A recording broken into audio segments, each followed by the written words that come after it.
Assalamualaikum warahmatullahi wabarakatuh. Bismillah, alhamdulillah, wassalatu wassalamu ala rasulillah sayyidina wa maulana Muhammad ibn Abdullah wa ala alihi wa sahbihi wa mawalah. Allahumma salli ala sayyidina Muhammadin nabiyil ummiyi wa ala alihi wa sahbihi wa sallim amma ba'd. Ilahi anta maksudi wa ridhoka matlubi antini mahabbataka wa ma'rifataka. Ila hadratin Nabi Mustafa Muhammad Rasulillah sallallahu alaihi wasallam wa ila syabdul qadrijin insyaallah barasah. Wa ila hadrati Syekh Nawawi Al-Bantani wa ila hadrati jami'i muassisin Nahdlatul Ulama tahiyatan minna wa rahmatullahi wa barakatuh. Al-Fatihah. A'udzu billahi minasyaitonir rajim. Bismillahirrahmanirrahim. Alhamdulillahi rabbil alamin arrahmanir rahim maliki yaumiddin iyyaka na'budu wa iyyaka nasta'in ihdinas siratal mustaqim. Siratal ladzina an'amta 'alaihim ghairil maghdubi 'alaihim waladdallin rabbighfir li amin.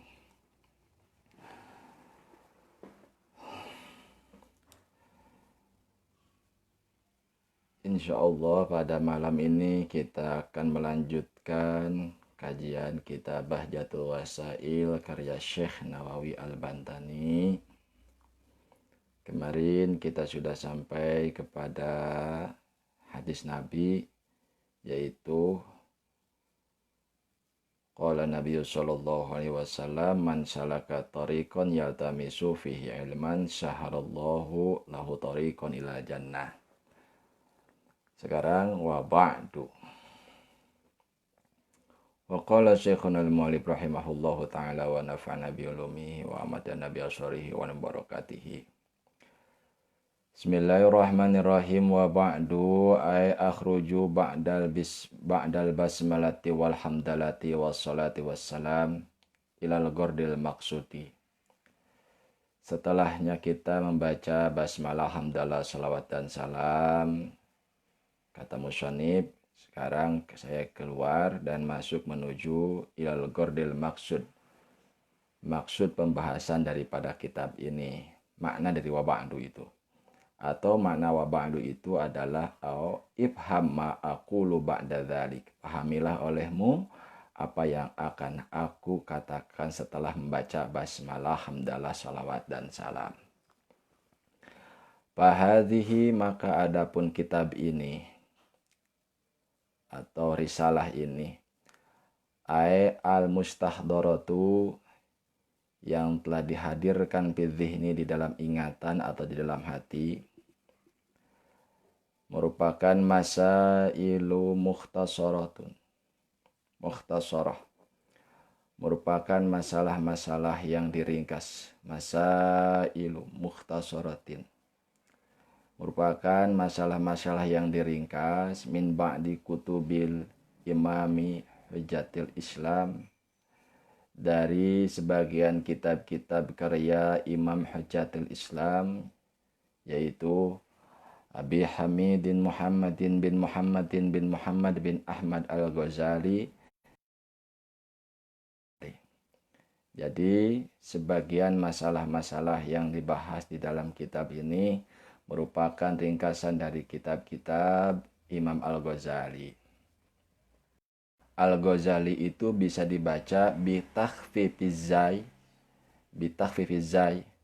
dengan diringankan zainya, wa tashdidi, kasih tasdid.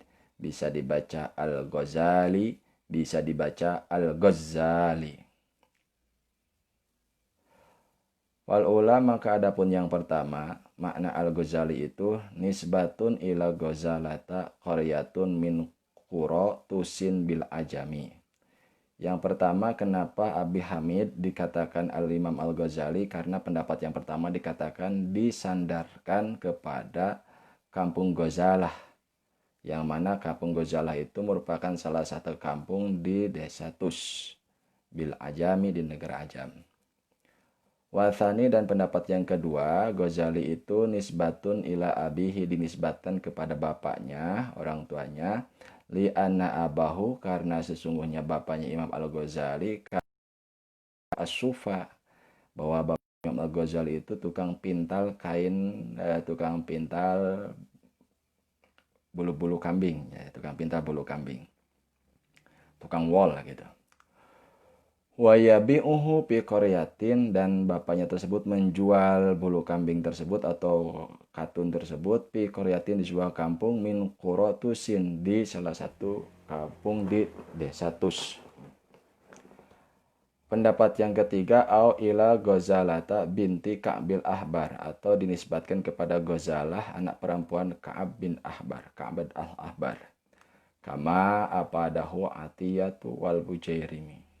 Sebagaimana dijelaskan, dipaedahkan menurut Syekh Atiyah dan Imam Al-Bujairimi.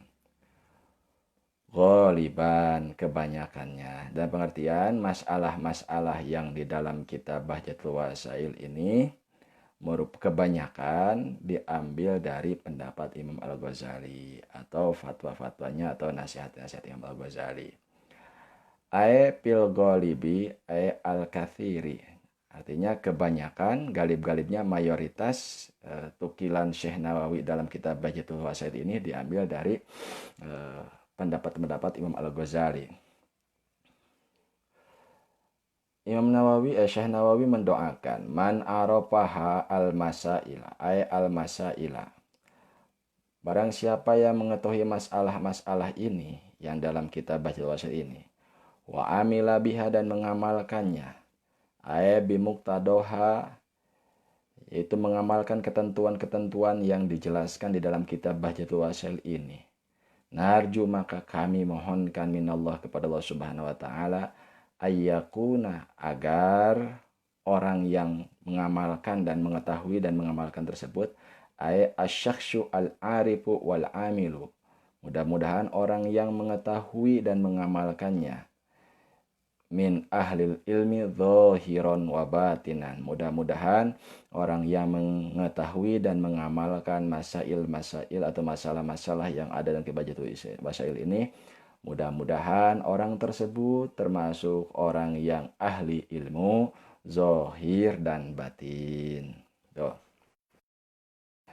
Kenapa disebutkan zahir dan batin, gak zahir saja, gak batin saja? Qala Syekh Muhyiddin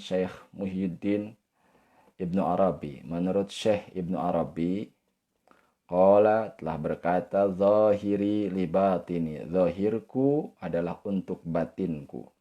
Sebuah kaidah, kullu hakikatin la syari'ata laha fahya atilatun. Setiap hakikat yang tidak disertai dengan syariat, maka itu adalah sebuah kesia-siaan. Li'annaha ariyatun anil furu, karena sesuatu itu telanjang dari furu, dari cabangnya, seperti orang yang tidak pakai baju saja gitu. Jadi setiap hakikat mesti disertai, mau makan ya, kalau mau kenyang ya harus makan gitu. Faqala batini li zahiri, dan berkata lagi Ibnu Arabi bahwa batinku adalah untuk zahirku. Kullu syariatin la haqiqata laha fahya batilatun. Setiap syariat yang tidak disertai dengan hakikat, maka itu syariat merupakan sesuatu yang batil. Dalam pengertian ini menunjukkan pendapat Ibnu Arabi bahwasanya antara zahir dan batin dan zahir mesti seirama. Kalau di dalam lisan kita mengucapkan aku bersaksi tiada Tuhan selain Allah, maka dalam batinnya juga mesti membenarkan dan meyakini dan juga mengamalkan segala aturan Allah Subhanahu wa taala. Gitu. Li'annal haqiqata, karena sesungguhnya hakikat, hiya al-aslu wa 'alaiha yubna kullu far'in. Bahwasanya sesungguhnya hakikat itu merupakan pokok, dan di dalam pokok tersebut, dalam hakikat tersebut dibangunlah setiap cabang. Apabila tidak ada dahannya, tidak ada pohonnya, ya bagaimana cabang mau berdiri? Kalau pohonnya roboh, maka cabangnya pun ikut roboh. Wa qala dhahiri ana raditu bimaqamil ulum. Dhahirku berkata, ana raditu bimaqamil awam, bahwasanya saya ridho bahwa saya berada dalam derajat orang-orang awam. Derajat orang awam seperti apa? Wahwa qaulu ta'ala, yaitu firman Allah Subhanahu wa taala ini di dalam surat An-Nisa ayat 31. A'udzubillahi minasyaitonir rajim. Ing tajatanibu kaba'ira ma tunhauna anhu nukaffir ankum sayyi'atikum wa nudkhilkum mudkhalan karima. Apabila kalian menjauhi dosa-dosa besar, dosa-dosa yang telah dilarang kepada kalian, maka nukafir angkum sayyiatikum, maka kami akan menghapus kejelekan-kejelekan kalian, wa nudkhilukum mudkhalan karima, dan aku akan memasukkan kalian semuanya ke tempat yang sangat mulia, surga maksudnya. Itu surat An-Nisa ayat 31. Faqala, dan berkata batini batinku, ijtanaba al-kabairo, bisa ijtanib al-kabairo al-jaliyah, jauhilah dosa-dosa yang besar, al-jaliyah yang jelas. Tapi walam tajtanib al-kabair al-khafiyata, tapi tidak menjauhi dosa-dosa besar yang khafi. Jadi dosa besar itu ada yang jali, ada yang khafi. Wahya, dan adapun dosa-dosa besar yang khafi yaitu al-kibru wal ujbu wariya'u wa ma asbah dzalika. Di antara dosa-dosa besar yang samar, karena saking samarnya itu terkadang seseorang tidak sadar bahwa dia itu sedang takabur, dia sedang ujub, dia sedang dosa-dosa besar yang samar, wa ma asbah dzalika, dan lain sebagainya. Wabillahi, dan karena Allah, dan karena pertolongan Allah, ai wa bisababi i'anatihi, karena sebab pertolongan Allah Subhanahu wa taala, atau fiku, kita mendapatkan taufik. Maksudnya adalah fi'lul khairati wa tarkul muharramat. Kita bisa menjalankan berbagai macam kebaikan dan kita bisa menjauhi berbagai macam yang dilarang oleh Allah Subhanahu wa taala. Tiada lain dan tiada bukan, itu adalah bisa babi i'anatihi, karena sebab pertolongan Allah Subhanahu wa taala. Itu. Jadi kita bisa puasa, bisa tarawih, bisa sholat, bisa zikir, bisa ngaji, itu karena sebab i'anatullah, pertolongan dari Allah Subhanahu wa taala. Dan ketika kita bisa menghindari perbuatan maksiat, kita tidak buka di siang hari dengan sengaja, kita tidak meninggalkan sholat, kita tidak menahan zakat, itu tiada lain dan tiada bukan, itu adalah berkat taufik dari Allah Subhanahu wa taala. Maka oleh karenanya kita senantiasa memohon pertolongan kepada Allah Subhanahu wa taala untuk bisa menjalankan perintah Allah dan untuk bisa menghindari segala larangan Allah Subhanahu wa taala. Tsumma syara'a fi ilmi usuluddin. Terus musannif yang mengarang risalah ini membahas yang pertama kali fi ilmi usuluddin, yaitu membahas tentang ilmu usuluddin, yaitu ilmu teologi Islam. Faqala, maka berkata musannif, arkanul islami, adapun rukun-rukun Islam, ay asasus syariati, maksudnya adalah dasar-dasar syariat, yaitu khamsatun, ada 5, wa qala Syekh Muhyiddin, dan berkata Syekh Muhyiddin, qawaidul islami khamsatun, dasar-dasar atau pondasi-pondasi Islam itu ada 5. Yang pertama ma'rifatul ma'bud, jelas ini, mengetahui siapa yang disembah. Yang kedua wal qana'atu bil mawjud, yang keduanya adalah merasa cukup dengan sesuatu yang ada, yang sudah ditemukan. Yang ketiga wal wukufu alal hudud, yang ketiganya konsisten atas batasan-batasan syara, mana yang boleh dilakukan, mana yang tidak boleh dilakukan. Dan yang keempat wal wafa'u bil uhud, yang keempat adalah menepati perjanjian, menepati kontrak gitu. Dan yang kelimanya wasobru alal mafkud, yang kelimanya pondasi Islam itu adalah sabar ketika kehilangan yang telah kita miliki, atau sabar apa yang hilang dalam diri kita. Nah, sekarang kita kehilangan kebebasan, ya kita sabar saja. Kehilangan kebebasan bertarawih, ya kita sabar saja. Kehilangan kebebasan saat Jumat, ya kita sabar saja dulu gitu. Sabar itu bukan diam, tapi ikhtiar untuk keluar dari permasalahan. Menurut pendapat Syekh Muhyiddin ini yang sangat inti sekali, yaitu ma'rifat. Kita mau ibadah kalau kita nggak tahu siapa yang disembahnya, maka yang pertama kali ma'rifatul ma'bud, kita mesti mengetahui siapa yang disembah. La dina liman arafa, tidak sah agama seseorang atau seseorang tidak memiliki agama apabila dia tidak mengetahui Tuhannya. Maka yang pertama kali mesti mengetahui Tuhannya. Anak kecil kalau ditanya siapakah Tuhanmu, maka anak kecil akan menjawab Allah. Siapakah yang menciptakan langit dan bumi, maka akan menjawab Allah. Siapakah yang menyuruh kita sholat? Allah. Siapakah yang menyuruh kita puasa? Allah. Gitu.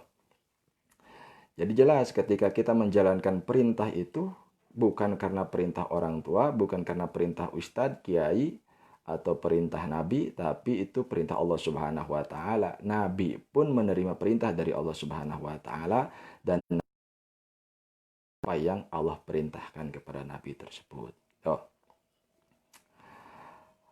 Arkanul Islam ya khamsatun syahadatu alla ilaha. Ini ada bahasa baru dan berarti Qawaidul Islam, ada Arkanul Islam. Qawaidul Islam yang tadi 5 menurut Syekh Muhyiddin Ibnu Arabi, yaitu ma'rifatul ma'bud wal qana'atu bil mawjud, merasa cukup dengan apa yang ada. Nah, yang ketiganya konsisten dalam memahami atau melaksanakan batasan-batasan syarat, pati janji, as-sabru dan bersabar. Sekarang masuk kepada rukun yang pertama, syahadatu alla ilaha illallah. Yang pertama adalah bersaksi tiada Tuhan, sesungguhnya tiada Tuhan selain Allah Subhanahu wa taala.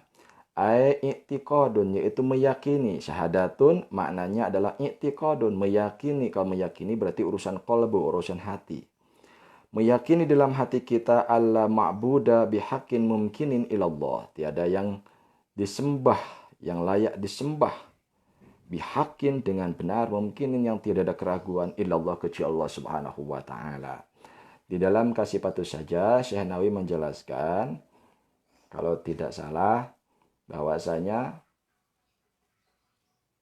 ada enggak Tuhan selain Allah? Jawabannya ada, cuman yang bihakin mungkinin yang berhak disembah hanya Allah Subhanahu wa taala.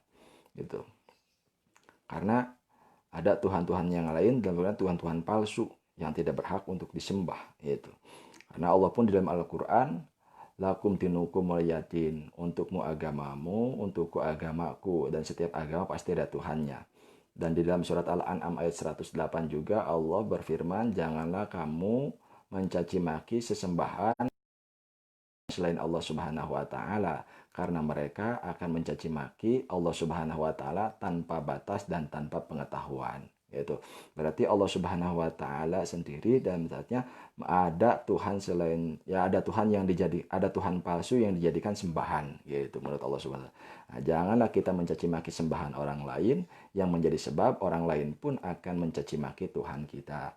Jangan mencaci maki akidah orang lain, jangan mencaci maki agama orang lain, jangan mencaci maki golongan orang lain, karena nanti orang tersebut akan menjadi sebab menghinanya kepada Tuhan kita, golongan kita, ormas kita. Maka oleh sebabnya lakum dinukum waliyadin saja, lana a'maluna walakum a'malukum. Jangan sampai kita menghina Tuhan kita secara tidak langsung, dalam pengertian kita menghina Tuhan orang lain, menghina keyakinan orang lain menjadi sebab dihinanya Tuhan kita. Gitu. Wa anna Muhammadan Rasulullah, dan sesungguhnya Nabi Muhammad adalah utusan Allah. I'tiqadun, yaitu meyakini annallaha, sesungguhnya Allah Subhanahu wa taala arsala, telah mengutus Allah Subhanahu wa taala Muhammadan kepada Nabi Muhammad sallallahu alaihi wasallam ilal khalqi, kepada makhluk. Tidak menggunakan ilan nas, enggak menggunakan ilal bashar atau ilal insan, tapi menggunakan ilal khalqi, kepada makhluk. Untuk apa Allah mengutus Nabi Muhammad kepada makhluk? Liyu'allimahum dinahum, tujuannya agar Nabi Muhammad tersebut mengajarkan kepada makhluk itu dinahum, agamanya makhluk tersebut. Dalam pengertian bahwasanya Allah Subhanahu wa taala mengutus Nabi kepada makhluk, ingat kepada sebuah ayat, inna arsalnaka rahmatan lil alamin, berarti Nabi Muhammad diutus bukan kepada manusia saja, tetapi kepada selain manusia, kepada jin, malaikat, gunung, lautan, bumi, dan planet-planet lainnya, makhluk-makhluk, pohon-pohonnya, semuanya. Gitu. Dengan bahasanya atau dengan sanadnya masing-masing. Gitu.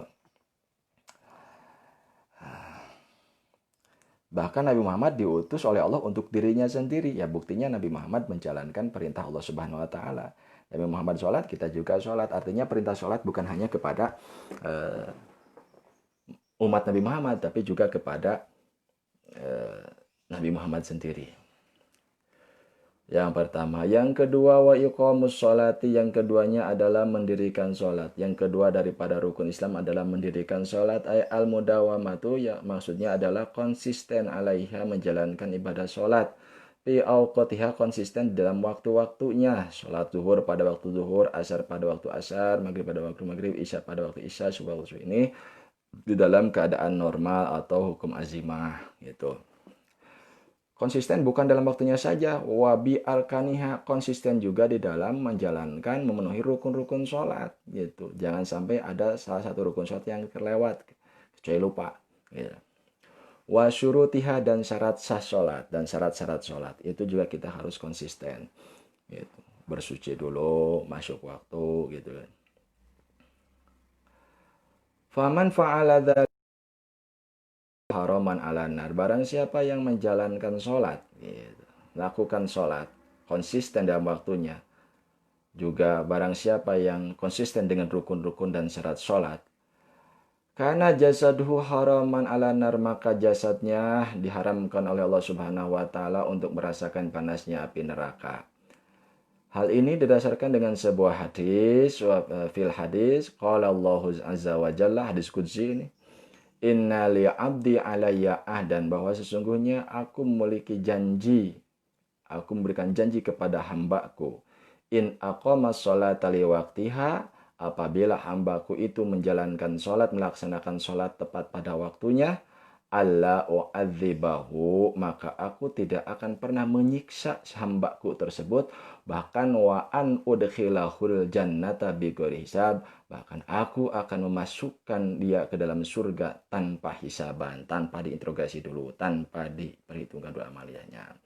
Mudah-mudahan Allah Subhanahu wa taala memberikan taufik kepada kita agar kita senantiasa konsisten menjalankan ibadah sholat ini tepat waktunya, rukun dan syaratnya dipenuhi. Mudah-mudahan kita termasuk yang dijanjikan oleh Allah Subhanahu wa taala, mendapatkan janji Allah Subhanahu wa taala, yaitu Allah berjanji tidak akan menyiksa jasad kita apabila kita menjalankan sholat sempurna rukun dan syaratnya, wa an udkhilahul jannata bighairi, dan Allah akan memasukkan kita ke dalam surganya tanpa hisaban. Satu hadis. Hadis qudsi. Hadis yang kedua, wafil hadisi, dalam hadis yang lain lagi, ini ancaman. Kalau tadi janji, sekarang ancaman. Qarajulu paridatan wahidatan muta'amidan, kutiba ismuhu ala babinar. Apabila ada seseorang yang meninggalkan satu sholat fardu muta'amidan, dengan disengaja, kutiba ismuhu ala babinar, maka namanya dicatat di atas pintu neraka. Fulan ibnu fulan, si fulan, anak fulan tidak sholat. Nah, ketika nama kita sudah, ketika nama orang yang tidak melaksanakan sholat tersebut sudah tercatat di dalam pintu surga, pintu neraka, maka la budalahu min dukhulin nar, maka pasti dia masuk ke dalam neraka. Itu artinya dugaan kuat ya, bisa, kecuali kalau dihapus di dunia dan pengertian dia tobat kepada Allah Subhanahu wa taala. Dzakarahu Suhaimi fi lubabil hadis, fi lubabit talibin. Ini hadis disebutkan oleh Imam As-Suhaimi di dalam kitab Lubabit Talibin atau Lubabit Talibin, kitab Lubabit Talibin. Yang kedua. Yang ketiga, wa ita'uz zakati, rukun Islam yang ketiga adalah mengeluarkan zakat, melaksanakan zakat. Aidapuha, yaitu menyerahkan zakat li mustahikiha, kepada mustahik zakat. Hikmah daripada mengeluarkan zakat adalah pataji'u, maka akan datang pahala zakat tersebut, ikdan, sebagai kalung. Ikdan berupa kalung, minurin, dari cahaya, pirokobati sohibiha, yang melingkar di leher pemilik kalung tersebut, yaitu di leher orang yang mengeluarkan zakat tersebut. Jadi nanti pahala zakat itu akan datang kepada si muzaki, kepada si muzaki berbentuk cahaya yang melingkar di leher si muzaki tersebut. Yusriku nuru dzalikal iqdi, cahaya tersebut, dzalikal iqdi, cahaya tersebut menerangi kalung tersebut, alal mukminin kepada orang yang mukmin yaumul kiamat di hari kiamat. Nah, jadi pahala zakat akan kita rasakan baik di dunia ataupun nanti di akhirat. Yaitu orang si muzaki yang mengeluarkan zakat tersebut, dia akan diberi kalungnya itu akan disinari dengan cahaya dari Allah Subhanahu wa taala hari kiamat, hatta yamsya fi nurihi ala sirati, sehingga dia itu berjalan dengan diterangi oleh cahaya pahala zakat ala sirati, melewati siratil mustaqim, wa yadkhula bihi al jannata, dengan cahaya tersebut dia masuk ke dalam surga. Itu pahala bagi orang yang mengeluarkan zakat. Maka sekarang di bulan Ramadan mesti kita selaku mukmin muslim menjalankan rukun yang keempat ini, yaitu rukun yang ketiga ini, yaitu mengeluarkan zakat, baik zakat fitrah ataupun zakat mal. Kalau zakat mal mesti nisab dan haul, ya. Selanjutnya, ancaman bagi orang yang tidak mengeluarkan zakat. Wa amma mani'u zakati fayaji'u malhu yaumal qiyamatu qan fi unukihi min narin. Bagi orang yang tidak mau mengeluarkan zakat, bagi orang yang tidak, adapun orang yang tidak mau mengeluarkan zakat, maka fayaji'u malhu, hartanya akan datang yaumal kiamat, di hari kiamat, tukon sebagai yang kalung yang dilingkarkan fi unukihi, di lehernya, minarin, dari api neraka. Alhamdulillah min dalik, ya Allah. Bagi orang yang tidak mengeluarkan zakat pada dia mampu. Law anna dzalika tuqa, seandainya kalung yang terbuat dari api tersebut wudi'a, disimpan di dunia, lah tarakot minhu wa taqatta'at jibaluha wa yabisat bihar. Seandainya kalung yang terbuat dari api neraka tersebut disimpan di dunia, maka dunia tersebut akan terbakar. Wa taqatta'at jibaluha, dan gunung-gunung akan hancur. Wa yabisat biharuha, dan lautan akan menjadi kering. Itu dari satu orang. Jadi satu kali dia tidak mengeluarkan zakat dengan sengaja. Itu padahal dia mampu. Oleh karenanya kita mesti mengeluarkan zakat kalau memang mampu. Kalau kita masih muzaki. Yang keempat wasomu Ramadana, dan yang keempatnya rukun Islam itu adalah puasa Ramadan. Ayat tarkul muftirati, yaitu meninggalkan hal-hal yang dapat membatalkan puasa, minal fajri, dari mulai terbit fajar, kula yaumin, setiap hari, minas syahri tasi, dari bulan yang ke-9, yaitu bulan Ramadan, bulan ke-9, minas sanatil arabiyah, dari tahun Arab, yaitu tahun Hijriah, alladzi awaluhu rahmatun wa wastuhu magfiratun wa akhiruhu idkum minan nar, yang mana awal bulan yang ke-9 ini merupakan rahmat Allah Subhanahu wa taala, dan tengah bulan dari bulan Ramadan ini merupakan maghfirah dari Allah Subhanahu wa taala, dan akhir daripada Ramadan itu idkum minan nar, merupakan pembebasan dari api neraka.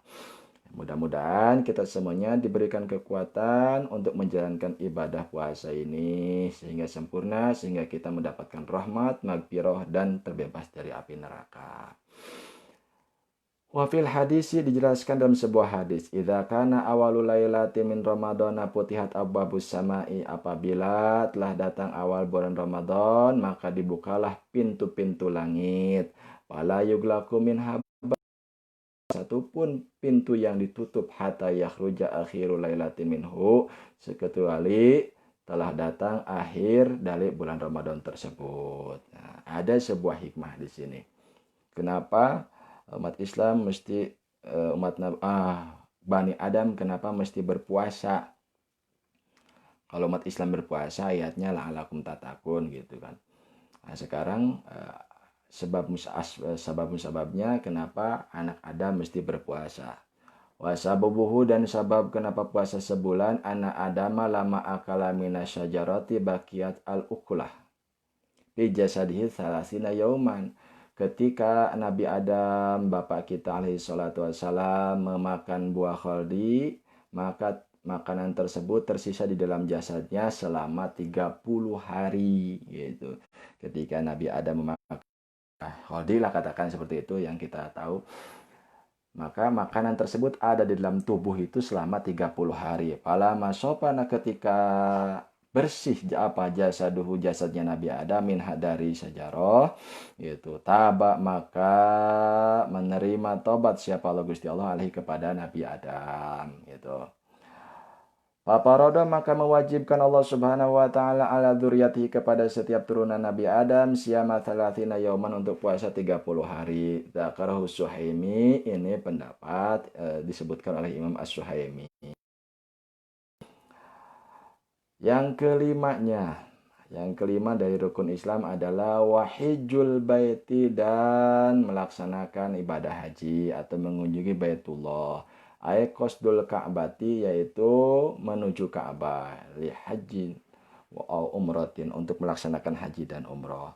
Bagi siapa? Bagi manis tato'a, bagi orang yang mampu atlaqa ilahi itu untuk berjalan menuju Mekah. Ilahi ilal baiti tegasnya menuju Baitullah. Sabilan di perjalanannya tariqon di perjalanan bi ayyajida zadan dia memiliki perbekalan warahilatan dan memiliki kendaraan yang layak. Bisa ini syarat-syarat istiqomah itu. Bagaimana bagi orang yang mampu tapi tidak mau melakukan ibadah haji? Ancamannya fatarikul haji min ghairi udrin, bagi orang yang meninggalkan ibadah haji tanpa ada uzur. Nah, seperti sekarang kan ada uzur nih. Belum ada kepastian apakah para jamaah haji Indonesia bisa diberangkatkan atau tidak. Padahal awalnya sudah di list yang mampu itu untuk berangkat. Nah, itu ada uzur syarat. Karena ada COVID-19 jadi belum bisa diberangkatkan atau tidak gitu. Masih episodenya.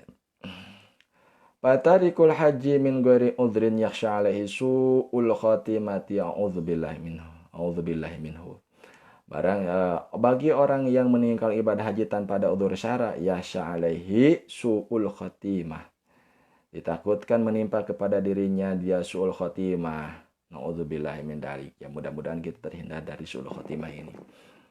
Ya sholat 60 tahun, ibadah 60 tahun kepada Allah Subhanahu wa taala lalu di akhir hayat malah murtad, naudzubillah min dzalik. Itu suul khatimah, naudzubillah ya Allah. Kama pada Suhaimi ini sebagaimana dipaedahkan oleh Imam Asy-Syuhaimi.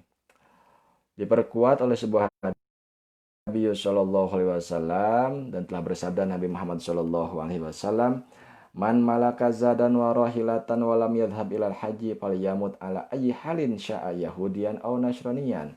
Barang siapa yang memiliki perbekalan, warahilatan dan memiliki kendaraan yang layak untuk berangkat haji, walam yadhhab tapi dia tidak mau berangkat tanpa uzur, ilal haji untuk melaksanakan haji, falyamut maka silakan dia suruh mati ala ayyi halin dalam kondisi mau seperti apa, syaa yang dia inginkan, Yahudi atau Nasrani, dan pengertian mau matinya mau agama selain Islam, gitu, mau jadi Yahudi atau mau jadi Nasrani gitu kan. Kadza fi Majma'il Lataif, ini sebagaimana dijelaskan dalam kitab Majma'ul Lataif gitu. Ini ancaman bagi orang yang mampu melaksanakan ibadah haji tanpa udzur syara tapi dia tidak mau melaksanakan ibadah haji. Pilihannya hanya dua, silakan mau mati dalam keadaan Yahudi atau Nasrani. A'udzubillahi min dzalik.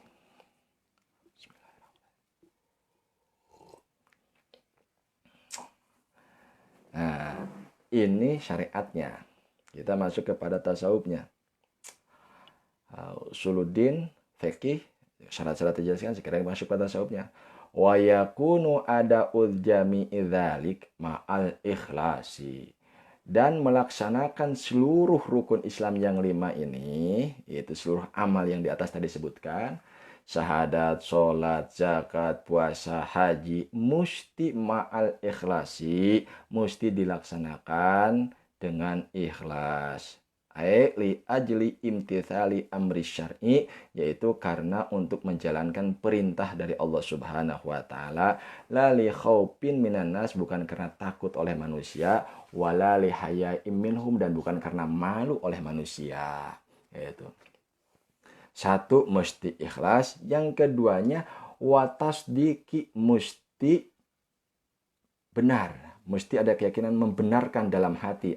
Qabulil qalbi lidzalika wansirahihi bihi.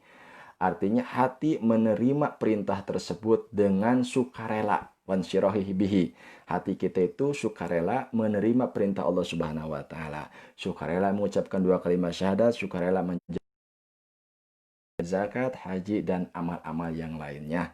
Jadi yang pertama musti ma'al ikhlas, yang kedua musti ma'at tasdik. Paman lam yakun mukhlison, bagi siapapun yang menjalankan perintah Allah tidak disertai dengan keikhlasan fi ada idzalika, dalam menjalankan itu semua, bahwa munafikun, maka orang tersebut adalah orang munafik. Naudzubillahi min dalik. Mari kita luruskan. Liqauli sholatu wassalam, sebagaimana sabda Nabi Muhammad sallallahu alaihi wasallam, man tazayyana bi amalil akhirati wa huwa la yuriduha. Barang siapa yang memperindah amal akhirat, padahal wahwa la yuriduha, dia tidak mengharapkan akhirat gitu kan, tidak bermaksud untuk amal akhirat. Wala yatlubuha, dan dia tidak mencari pahala akhirat. Lu'ina bis samawati wal ardi, maka orang tersebut akan dikutuk oleh makhluk langit dan bumi gitu.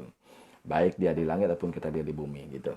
Jadi amal akhirat untuk tujuan dunia. Nah, berbeda kalau sebaliknya, amal dunia untuk tujuan akhirat itu baik, tapi kalau amal akhirat untuk dunia itu buruk gitu. Likaunihi adhara khilafa ma abtona, karena orang munafik itu dohirnya tidak sesuai atau bertolak belakang dengan apa yang ada di batinnya. Min tolabid dunya, maksudnya dia mencari kehidupan dunia atau mencari ganjaran dunia di amal akhirat dengan amalan akhirat. Ya, pengertian dia itu beramal akhirat hanya untuk tujuan dunia gitu. Apa dahu Ibnu Hajar fi Zawajir, hal ini dijelaskan oleh Ibnu Hajar di dalam kitab Zawajir gitu. Qala Nabi sallallahu alaihi wasallam, ada hadis yang kedua, man aron nas atau man urian nasu, bisa man aron nas. Barang siapa yang memperlihatkan kepada manusia pauqoma ingdahu, atas apa yang, atas kelebihan yang dia miliki, atas kesempurnaan dia miliki, minal khasyatilillah, dia tidak takut kepada Allah Subhanahu wa taala, bahwa munafikun, maka orang tersebut adalah orang munafik. Jadi barang siapa yang memiliki kelebihan harta, kelebihan ilmu gitu kan, keutamaan ilmu atau turunan atau jabatan gitu, lalu dia tidak merasa takut oleh Allah Subhanahu wa taala, dan dia ingin dilihat oleh manusia, ingin dipuji oleh manusia, maka dia adalah orang munafik. Nifakon amalian disebut munafik perbuatan. Ayat nifakon amalian disebut dengan munafik perbuatan. Itu. Dan berkata Ibnu Najjar an Abi Dzarin, ini dijelaskan oleh Ibnu Najjar dari Abi Dzar. Kadza fil Jami'is Shaghir, demikian juga dijelaskan di dalam kitab Jami'us Shaghir tentang hadis ini. Wa ma lam yakun musaddiqan biqalbihi bi anjahada biqalbihi bahwa kafirun. Barang siapa yang tidak membenarkan dengan hatinya, menolak gitu kan, sepenuh hati kebenaran perintah Allah Subhanahu wa taala, bahwa kafirun, maka orang tersebut adalah orang kafir. Baik teman-teman sekalian, dalam hal ini terkadang untuk mencapai ikhlas itu enggak spontan. Untuk mencapai ikhlas itu enggak instan. Terkadang diawali dulu dengan takabur, kadang-kadang diawali dulu dengan ria gitu. Bahkan ya tarku ria, kita meninggalkan ria itu juga ria. Misalkan seseorang kenapa tidak mau ngaji, ya saya takut dikatakan ria, dia tidak beramal, ya itu ria juga. Ya, tarku ria, bahwa meninggalkan ria itu adalah ria juga karena ingin disebut ikhlas gitu. Tapi tampaknya seperti ini maksudnya. Ada orang yang beramal atau kita beramal, kadang-kadang kita ria itu muncul dari awal, kadang-kadang juga ria itu muncul ketika di pertengahan amal, kadang-kadang ria itu muncul setelah amal. Nah, beramalah dulu, karena beramal salah itu lebih baik daripada tidak beramal sama sekali. Mudah-mudahan dari amal yang asalnya disertai dengan ria, ya mudah-mudahan nanti selanjutnya amalnya disertai setengah ria setengah ikhlas gitu kan. Atau selanjutnya lagi bisa jadi Allah memberikan taufik kepada dia ujung-ujungnya amalnya ikhlas full. Nah, artinya jangan berhenti amal meskipun jangan berhenti beramal baik meskipun kita sulit menilai diri kita bahwa kita ikhlas atau tidak. Ya mudah-mudahan Allah Subhanahu wa taala memberikan taufik kepada kita agar kita beramal dengan ikhlas. Ya, itu sekilas tentang menjelaskan usuluddin atau teologi menurut Syekh Nawawi di dalam kitab Bahjatul Wasail. Wa hukiya anna Harun ar-Rasyid arada ayyatufa wahdahu wa mana'anas minat tawaf pasabahu arabi wallahu a'lam bissawab wal khata wallahu al-muwaffiq ila aqdariq. Assalamualaikum warahmatullahi wabarakatuh. Sekian, mohon maaf. Kita lanjutkan lagi besok pada jam yang sama insyaallah.